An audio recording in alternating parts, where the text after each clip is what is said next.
Hello students, आज हम discuss करेंगे टेस्ट नंबर 10 जिसका कोड है RMG2 कोड बी और टॉपिक रहेंगे इस पेपर के पी ब्लॉक के तत्व, हाइड्रोजन तत्वों के पृथक्करण के सामान्य सिद्धांत एवं प्रक्रम, जैव अणु, बहुलक, पर्यावरणीय रसायन एवं दैनिक जीवन में रसायन। इंग्लिश में इनको कहेंगे बच्चों p block elements, hydrogen, metallurgy, biomolecules, polymer, chemistry in everyday life एवं environmental science. Which of the following bases is not present in DNA? तो डीएनए में गुएनिन प्रेजेंट होते हैं, एडेनिन होते हैं, साइटोसिन होते हैं, लेकिन यूरासिल नहीं होता क्योंकि ये आरएनए में प्रेजेंट होता है। 52 number of neutrons present in tritium atom. Tritium परमाणु में उपस्थित न्यूट्रॉनों की संख्या कितनी है? तो ट्राइटियम हाइड्रोजन का ही एक आइसोटॉप है। Hydrogen, deuterium and tritium. इसमें इलेक्ट्रॉन तो एक एक एक होता है, प्रोटॉन भी इनमें एक एक एक होता है, लेकिन न्यूट्रॉन इनमें 0 1 2 होता है। So that number of neutrons present in tritium कितने हो गए? 2। Next 53 very pure hydrogen is commercially formed by. व्यावसायिक रूप से अति शुद्ध हाइड्रोजन का निर्माण किसके द्वारा किया जाता है? तो इसका आंसर होगा बच्चों second, electrolysis of warm aqueous barium hydroxide between निकल इलेक्ट्रोड्स, यानी कि निकल इलेक्ट्रोडों के मध्य गर्म जलीय बेरियम हाइड्रोक्साइड का विद्युत अपघटन। Second option. 54 which of the following is an electron precise hydride? निम्नलिखित में से कौन सा एक इलेक्ट्रॉन परिशुद्ध हाइड्राइड है? तो इलेक्ट्रॉन प्रिसाइज का मतलब होता है जिनका ऑक्टेट कंप्लीट हो और उनके पास लोन पेयर भी प्रेजेंट नहीं हो। तो कार्बन के पास क्योंकि 4 इलेक्ट्रॉन होते हैं और 4 इलेक्ट्रॉन का यूज वो शेयरिंग करके 4 सिग्मा बॉन्ड बनाने में कर लेता है, लोन पेयर इस पर 0 होता है। बाकी में अगर हम देखें तो नाइट्रोजन पे एक लोन पेयर होता है, ऑक्सीजन पे 2 लोन पेयर होते हैं, क्लोरीन पे 3 लोन पेयर होते हैं। तो ये बाकी इलेक्ट्रॉन रिच कहलाते हैं और इलेक्ट्रॉन प्रिसाइज आपका मीथेन हुआ।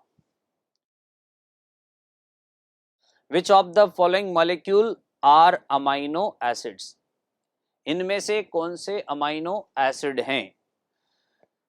तो स्टूडेंट्स सेल्यूलोज, राइबोज तो कार्बोहाइड्रेट है।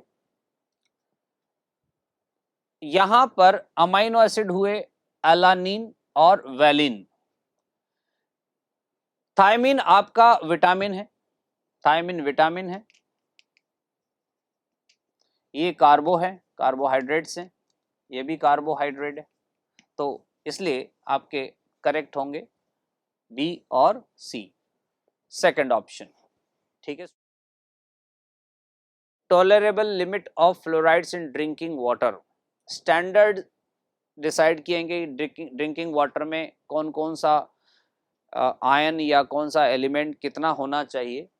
तो पेयजल में फ्लोराइड की अधिकतम सीमा हो सकती है, तो वो है 2 ppm।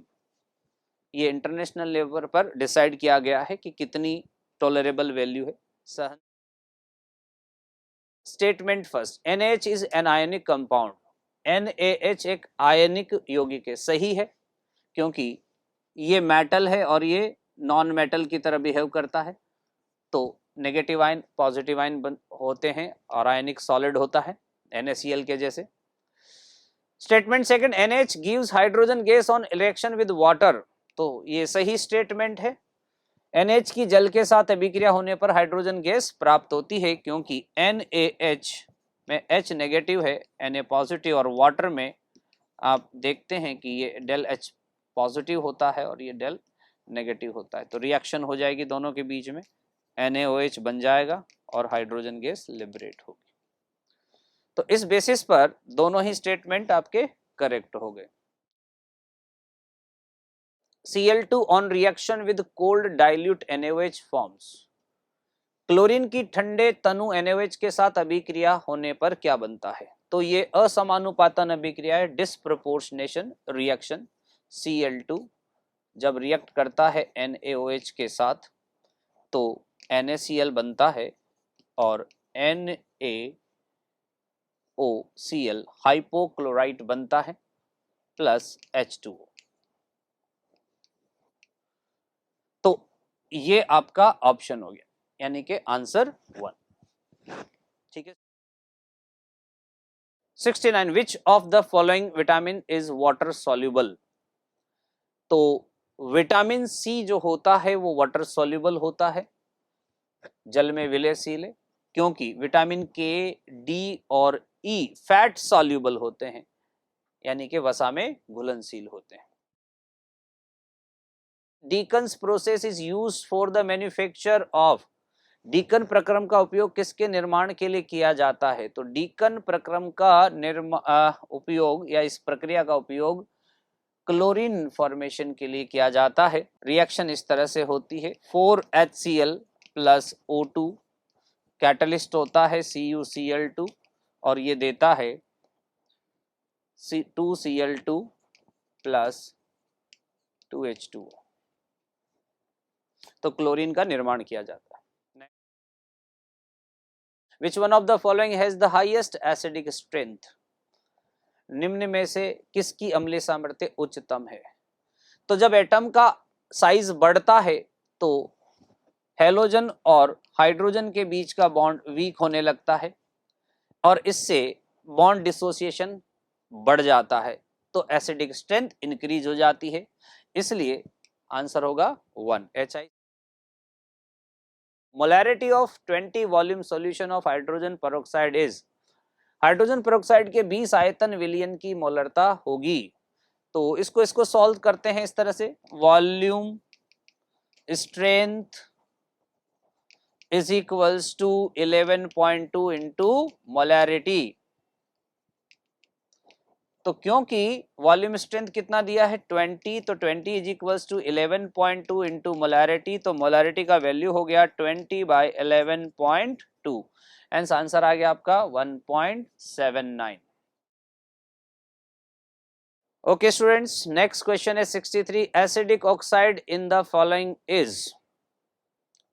तो आपको जैसे पता है मेटल के ऑक्साइड तो जनरली बेसिक होते हैं और नॉन मेटल के ऑक्साइड जनरली एसिडिक होते हैं, नॉन मेटल। तो बोरोन आपका एक नॉन मेटल है, boron is non metal means आपका अधातु है, तो इसका ऑक्साइड क्या हो जाएगा? एसिडिक हो जाएगा, और ये बेस के साथ रिएक्शन भी देता है। 64 number of BOB bonds present in the structure of borax. Borax की संरचना में कितने BOB बंध आबंधों की संख्या होती है? तो स्ट्रक्चर ऐसी होती है,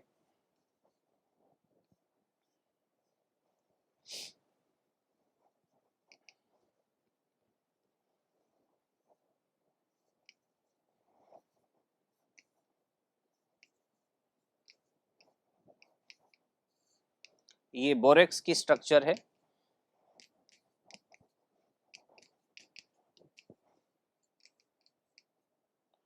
तो जैसा आप यहां देख पा रहे हैं कितने BOB बॉन्ड्स हैं? 5 बॉन्ड्स हैं स्ट्रक्चर के अकॉर्डिंग, तो करेक्ट आंसर होगा 3। स्टूडेंट्स, नेक्स्ट क्वेश्चन है 65, on extreme heating of orthoboric acid at high temperature it forms. Orthoboric अम्ल को उच्च ताप पर अत्यधिक गर्म करने पर क्या प्राप्त होता है? तो ऑर्थोबोरिक एसिड होता है H3BO3। एक्सट्रीमली इसको हीट किया जाए बहुत हाई टेम्परेचर पर तो ये देता है B2O3 plus 3H2 boric anhydride, second option. Number of 3 centre 2 electron bond present in diborane B2H6 में कितने? इनको बनाना बॉन्ड्स भी कहा जाता है स्टूडेंट्स। तो ये बॉन्ड होते हैं आपके इस तरह से H एंड H, इन्हीं को 3 सेंटर्ड 2 इलेक्ट्रॉन बॉन्ड कहा जाता है। 3 सेंटर का मतलब है यहाँ पर 3 एटम है, जैसे यहाँ से यहाँ तक हम बात करें 1 2 और 3, लेकिन इनमें ओवरऑल कितने इलेक्ट्रॉन इन्वॉल्व होते हैं इस बॉन्डिंग में? 2, तो इनको 3 सेंटर्ड 2 इलेक्ट्रॉन बॉन्ड कहा जाता है। और ऐसे बॉन्ड कितने हैं आपके पास? 1 एंड 2, तो आंसर होगा फर्स्ट। ठीक है student. Element of the highest catenation tendency among the following is, निम्नलिखित में से सर्वाधिक संकलन की प्रवृत्ति वाला तत्व है, और वो होता है कार्बन, क्योंकि उसकी बॉन्ड एनर्जी काफी हाई होती है, single bond energy. Select the incorrect property of graphite, graphite के गलत गुणधर्म का चयन कीजिए। तो इट हैज लेयर्ड स्ट्रक्चर, तो सही है, लेयर स्ट्रक्चर होती है। It is good conductor of electricity then diamond, क्योंकि एक इलेक्ट्रॉन फ्री डीलोकलाइज होता है, सीट के अंदर इलेक्ट्रॉन डीलोकलाइज होता है, इस तरह की सीट स्ट्रक्चर होती है इसकी, यहाँ वांडरवाल बॉन्ड्स होते हैं इनके बीच में। It is used as lubricant, heavy machinery में ये ल्यूब्रिकेंट की तरह यूज किया जाता है। It's entropy is less than diamond, ये गलत है, क्योंकि डायमंड में परफेक्ट सिंगल बॉन्ड होते हैं और क्रिस्टलाइन सॉलिड होता है, जबकि ये लेयर स्ट्रक्चर होने के अंदर इसके अंदर जो है डिस्टर्बेंस ज्यादा है, और इस वजह से इसकी एंट्रोपी कम होने के बजाय ज्यादा है। तो गलत स्टेटमेंट हो गया number 4। Unit present in pyrosilicate is, pyrosilicate में पाई जाने वाली इकाई है, तो पायरोसिलिकेट की इकाई है Si2O76-, जिसका स्ट्रक्चर इस तरह से होता है।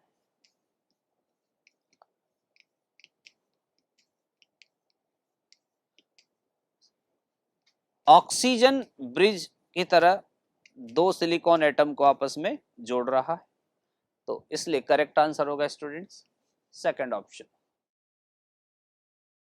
Correct order of atomic radii of nitrogen family element, nitrogen परिवार के तत्वों की परमाणु त्रिज्याओं का सही क्रम क्या है?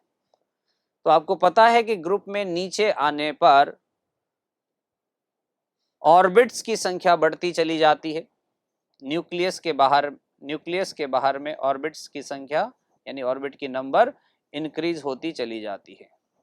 अब जब ऑर्बिट की नंबर बढ़ती जाती है तो साइज भी ऑब्वियसली बढ़ती जाएगी इस तरह से। तो सही ऑर्डर आपका नंबर 3 है, क्योंकि नाइट्रोजन में ऊपर से नीचे चलेंगे, नाइट्रोजन फैमिली में नाइट्रोजन, फास्फोरस, आर्सेनिक, एंटीमनी और बिस्मथ आते हैं।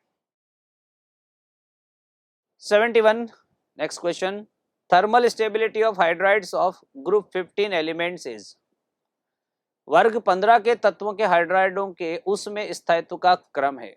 तो क्योंकि ग्रुप में जब आप ऊपर से नीचे आएंगे तो बॉन्ड लेंथ जो होगी वो इंक्रीज होती चली जाएगी, क्योंकि आपको पता है बॉन्ड लेंथ 2 एटम्स की रेडियस का सम होता है। तो जैसे जैसे आप नीचे आएंगे, नाइट्रोजन, फास्फोरस और फिर उसके बाद आर्सेनिक, तो हाइड्रोजन के साथ उनकी बॉन्ड लेंथ इंक्रीज होगी और बॉन्ड वीक होता चला जाएगा इस तरह से। फास्फोरस, ये देखिए इस तरह से बॉन्ड वीक होता चला जाएगा। तो स्टेबिलिटी भी बॉन्ड लेंथ पर डिपेंड करती है, जितना वीक बॉन्ड होगा उतनी कम स्टेबिलिटी होगी। तो यहां पर करेक्ट आंसर आ जाएगा नंबर फर्स्ट, क्योंकि डाउन द ग्रुप आने पर बॉन्ड वीक हो रहे हैं। 72 most acidic oxide among the following is, निम्नलिखित में से सर्वाधिक अम्लीय ऑक्साइड कौन सा है? तो ऑक्साइड्स के लिए acidic strength is directly proportional to oxidation state होता है, ऑक्सीडेशन स्टेट। तो यहां पर ऑक्सीडेशन स्टेट देखें बच्चों, तो नाइट्रोजन पर ऑक्सीडेशन स्टेट +1 और यहां पर +3, यहां पर +4 और यहां पर +5 ऑक्सीडेशन स्टेट, क्योंकि सबसे ज्यादा oxidation state fourth nitrogen pentoxide में है, इसलिए आंसर होगा fourth. Thermal decomposition of ammonium dichromate forms, तो अमोनियम डाइक्रोमेट का उसमें अपघटन जब होता है तो इंटरनल डिकम्पोजिशन Cr2O7 का होने पर इसमें बनता है nitrogen plus Cr2O3 plus 4H2O। ये एक इंटरनल रेडॉक्स रिएक्शन भी है। तो गैस बनी नाइट्रोजन, यानी कि option 1। Catalyst use in contact process for the manufacture of H2SO4। H2SO4 के निर्माण के लिए संसर्प प्रक्रम में प्रयुक्त उत्प्रेरक है वेनेडियम पेंटॉक्साइड। तो करेक्ट आंसर होगा बच्चों फर्स्ट V2O5 का यूज किया जाता है। 75 Ostwald process is used for the formation of. Ostwald process प्रक्रम का उपयोग किसके निर्माण में किया जाता है? तो HNO3 के निर्माण में ओस्टवाल्ड प्रक्रम का उपयोग किया जाता है। इसमें पहले अमोनिया को ऑक्सीडाइज करते हैं और NO बनाते हैं, फिर NO की रिएक्शन ऑक्सीजन से करवाते हैं और NO2 बनाते हैं, और फिर NO2 का रिएक्शन करवाते हैं वाटर के साथ, तो HNO3 बनता है प्लस NO बनता है। तो इस तरह से आपने देखा कि क्या प्रोड्यूस हुआ, नाइट्रिक ऑक्साइड। तो करेक्ट ऑप्शन होगा बच्चों number 3rd। Most reactive allotropic forms of phosphorus is. तो most reactive allotropic form phosphorus का सर्वाधिक अभिक्रियाशील अपर रूप व्हाइट फॉस्फोरस होता है, क्योंकि इसके अंदर एंगुलर स्ट्रेन होता है। इसका एक मॉलिक्यूल होता है P4 व्हाइट फॉस्फोरस का, जिसमें इंटरनल एंगल 60 डिग्री का होने के कारण इसमें एंगुलर स्ट्रेन होता है, और एंगुलर स्ट्रेन के कारण ये अनस्टेबल। तो अनस्टेबल होने से रिएक्टिविटी काफी हाई हो जाती है और व्हाइट फॉस्फोरस सबसे ज्यादा reactive. Consider the following reaction. Xenon hexafluoride plus water gives us product, these products are. नीचे दी गई अभिक्रिया में विचार करें और उसके उत्पाद बताएं। तो हाइड्रोलिसिस जब इसका होगा वाटर के साथ, तो इस तरह से होगा XeF6 plus 3H2O gives us XeO3 plus 6HF hydrofluoric acid. So the correct answer होगा number 4। 78 number of POP bonds in structure of P4O6 is. P4O6 की संरचना में POP बंधों की संख्या कितनी है? तो इसका स्ट्रक्चर देख लेते हैं। इसका स्ट्रक्चर होता है इस तरह से।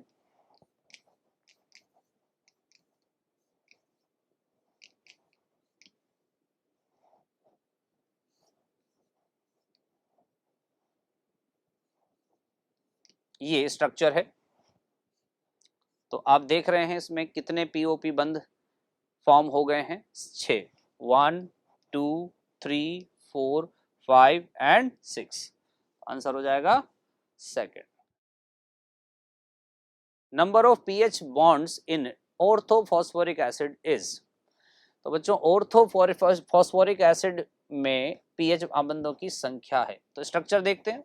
ऑर्थोफॉस्फोरिक एसिड है H3PO4, स्ट्रक्चर होता है P double bond O, OH, OH and OH। तो आपने देखा एक भी यहाँ बंध pH बंध नहीं है, pH बॉन्ड नहीं है, इसलिए आंसर होगा 1। 80 विच of the following is not green house gas. तो ग्रीन हाउस गैस वो होती है जो अर्थ के टेम्परेचर को बढ़ाती हैं, क्योंकि वो रेडिएशंस को वापस ट्रैप कर लेती हैं। तो ग्रीन हाउस गैसेस इस तरह से वर्क करती हैं। और इसका आंसर है third, nitrogen green house gas नहीं है, बाकी कार्बन डाइऑक्साइड, मीथेन और N2O ग्रीन हाउस गैस है। PBS on reaction with ozone forms, PBS lead sulphide का ओजोन से रिएक्शन करवाएं तो उसका कन्वर्जन यानी कि ऑक्सीडेशन जो है, ओजोन एक ऑक्सीडेंट है, इसको PbSO4 में बदल देता है। तो number 4, argentite is the an ore of silver, तो सिल्वर का और होता है अर्जेंटाइट, यानी कि सिल्वर का अयस्क होता है। Concentration method which is based on density difference of ore and impurities, अयस्क तथा परिशुद्धियों के घनत्व में अंतर पर आधारित सांद्रण विधि है, तो वो होती है हाइड्रोलिक वॉशिंग या द्रव चालित धावन। इसमें ओर को जब नीचे गिराते हैं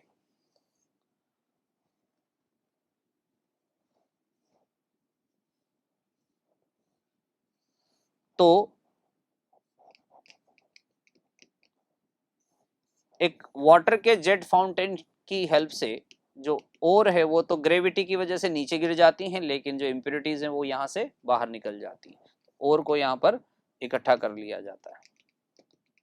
तो ग्रेविटेशनल फोर्स जो होता है वो हैवी और पार्टिकल को तो नीचे गिरा लेता है, लेकिन जो लाइटर इम्प्योरिटीज पार्टिकल होते हैं वो इसके साथ बहकर बाहर निकल जाते हैं।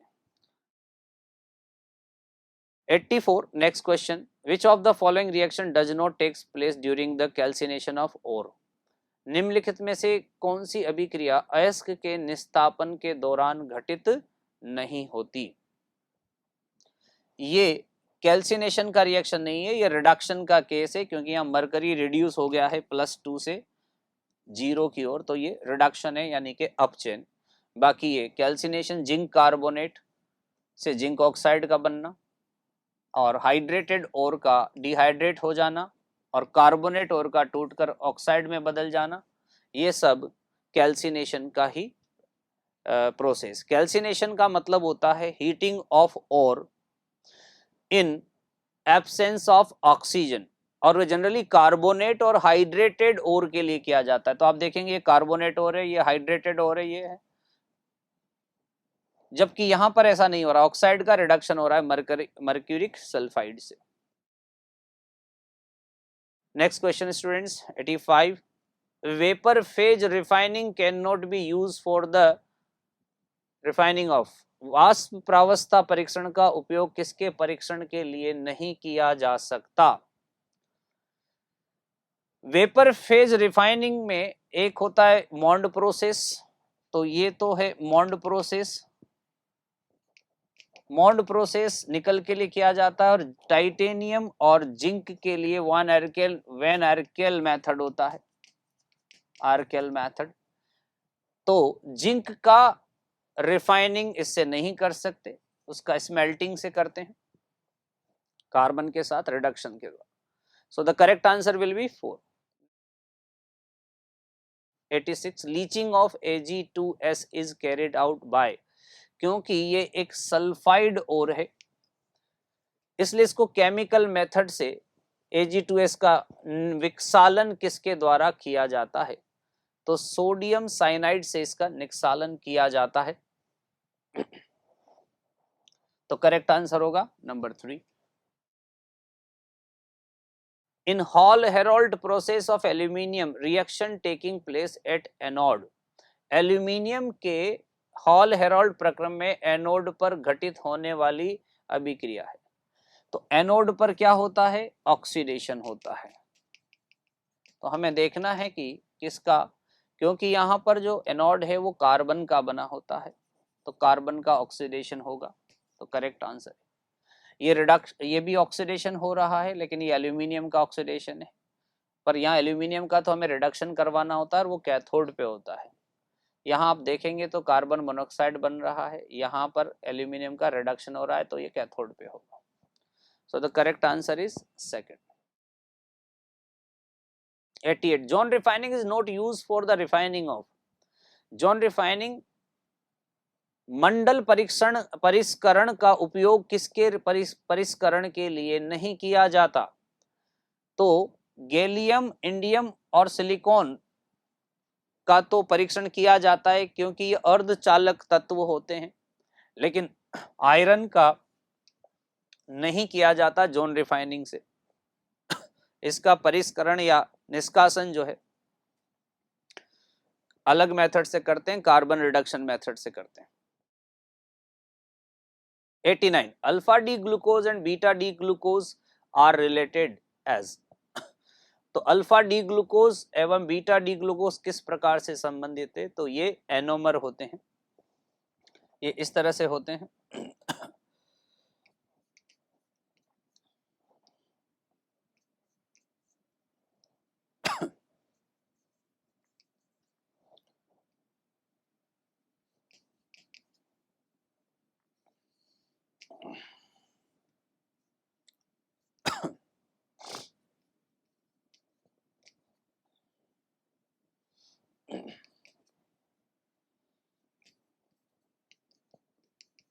ये तो है अल्फा डी ग्लूकोज और बीटा डी ग्लूकोज इस तरह से होता है।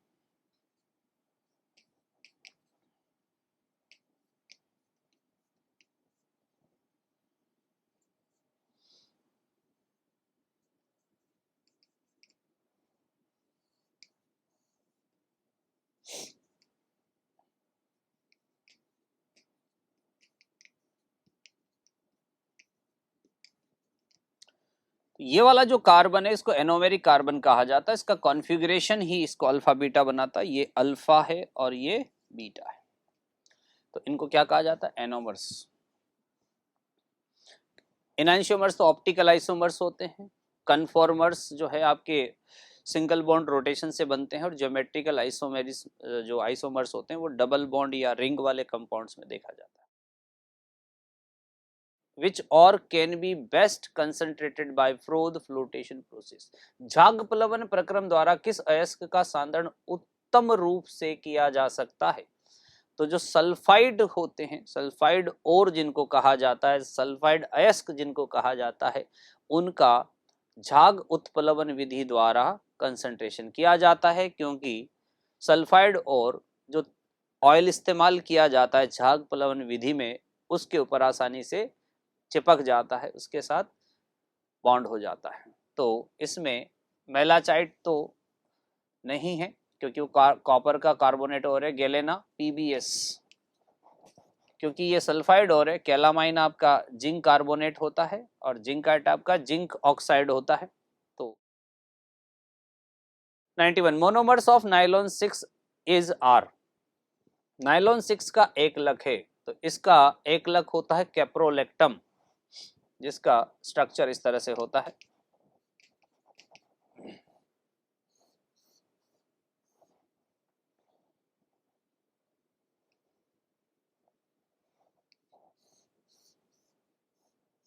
ये इसका स्ट्रक्चर है। तो आंसर हो गया number 3rd। 92 select the biodegradable polymer in the following, निम्नलिखित में से जैव निम्नीकरण बहुलक का चयन कीजिए। तो बायोडिग्रेडेबल है nylon 2 and nylon 6। Which one of the following is employed as tranquilliser, tranquilliser इसमें एक्वेनिल होता है। एस्प्रिन आपका दर्द निवारक होता है, यानी कि पैरासिटामोल भी आपका एंटी पायरेटिक होता है, और मॉर्फिन जो होता है वो आपका डिप्रेसेंट होता है, तो दर्द निवारक ही होता है मॉर्फिन भी। एनाल्जेसिक उनको कहा जाता है। अब आता है 94 next question, tincture of iodine mixture is used as, antiseptic के फॉर्म में यूज किया जाता है टिंचर ऑफ आयोडीन को। ये आयोडीन का मिक्सचर होता है अल्कोहल के साथ। आयोडीन के टिंचर का मिश्रण उपयोग किसके रूप में किया जाता है? स्टूडेंट्स, नेक्स्ट क्वेश्चन है 95, sweetest artificial sweetener among the following is. तो निम्नलिखित में से सबसे मीठा कृत्रिम मधुरक कौन है? नॉर्मल केन शुगर के कंपैरिजन में एलिटेम 2000 टाइम्स ज्यादा स्वीटनर है, इसलिए आंसर होगा 1। विच of the following oxo acids of sulphur has परऑक्सी linkage? निम्नलिखित में सल्फर के किस ऑक्सो अम्ल में परऑक्सी आबंधन होता है? तो परऑक्सी आबंधन होता है H2SO5 में। स्ट्रक्चर देखिए, S double bond O OH and O single bond OH, ये इसका स्ट्रक्चर है। तो करेक्ट आंसर हो गया सेकंड। बाकी के स्ट्रक्चर्स इस तरह से H2SO4 में परऑक्सी लिंकेज नहीं होता, H2S2O7 में नहीं होता। अगर हम अलग अलग सभी का स्ट्रक्चर बनाएं तो H2SO4 का स्ट्रक्चर होगा OS double bond O OH, इसका स्ट्रक्चर होगा OH S double bond O S double bond O और OH S coordinate H OH double bond. तो परऑक्सी लिंकेज इसे कहा जाता है। This is the peroxy linkage. Answer second. Statement, increasing boiling point order of group 15 hydride is phosphine, arsine and ammonia. Correct है। वर्ग 15 के hydride के क्वथनांक का बढ़ता क्रम पीएच और उससे ज्यादा ASH3 और उससे ज्यादा NH3 होता है। अमोनिया, सेकंड कथन है अमोनिया में N का संकरण sp3 है। Statement second, hybridisation of N in ammonia is sp3। तो दोनों स्टेटमेंट करेक्ट है। और बॉइलिंग पॉइंट की अगर हम बात करें यहां पर MW के रेस्पेक्ट में, तो ग्राफ इस तरह से बनता है। ये अमोनिया होती है, ये फॉस्फीन, ये आपका आर्सिन हो जाएगी, फिर अमोनिया यहाँ है और फिर स्टिल्बिन होगी SbH3। तो इसका कारण यह है कि इसमें H बॉन्ड होता है जो इसे फॉस्फीन और आर्सिन से भी ज्यादा बॉइलिंग पॉइंट वाला कंपाउंड बना देता है। बाकी इनके अंदर वंडरवाल फोर्स होता है जो कि मोलर मास के साथ बढ़ता चला जाता है। तो करेक्ट आंसर होगा 1। Match the list first with the list second, सूची फर्स्ट को सूची सेकंड के साथ सुमेलित कीजिए। तो यहां देखते हैं बच्चों, मेलाकाइट का फॉर्मूला होता है CuCO3 dot CuOH whole twice. Galena होता है बच्चों PbS। साइडेराइट होता है बच्चों FeCO3 और पायरोलूसाइट होता है MnO2। तो आपने देखा यहाँ पर लेड के लिए तो हो गया सेकंड, आयरन के लिए हो गया साइडेराइट थर्ड, मैंगनीज के लिए हो गया फोर्थ और कॉपर के लिए हो गया फर्स्ट। तो इस तरह से स्टूडेंट्स इसका करेक्ट ऑप्शन आ रहा है फर्स्ट। ए के लिए सेकंड, ए के लिए सेकंड, बी के लिए थर्ड, सी के लिए फोर्थ और डी के लिए फर्स्ट।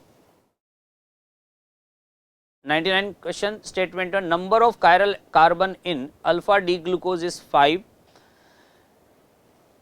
अल्फा डी ग्लूकोज में किरेल कार्बन की संख्या 5 होती है। सही स्टेटमेंट है बच्चों। और alpha D glucose is furanose structure, alpha D glucose furanose संरचना, ये गलत स्टेटमेंट है।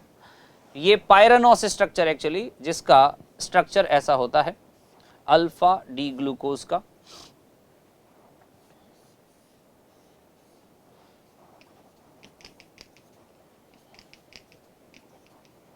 ये कार्बन है,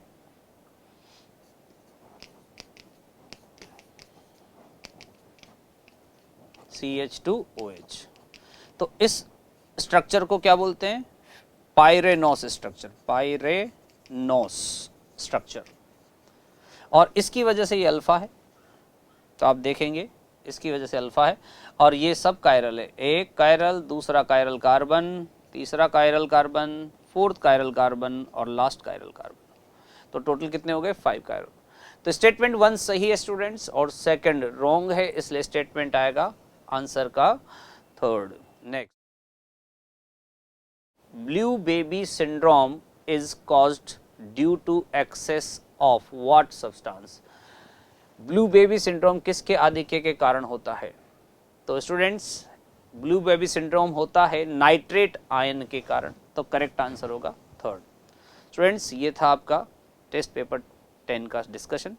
थैंक यू वेरी मच।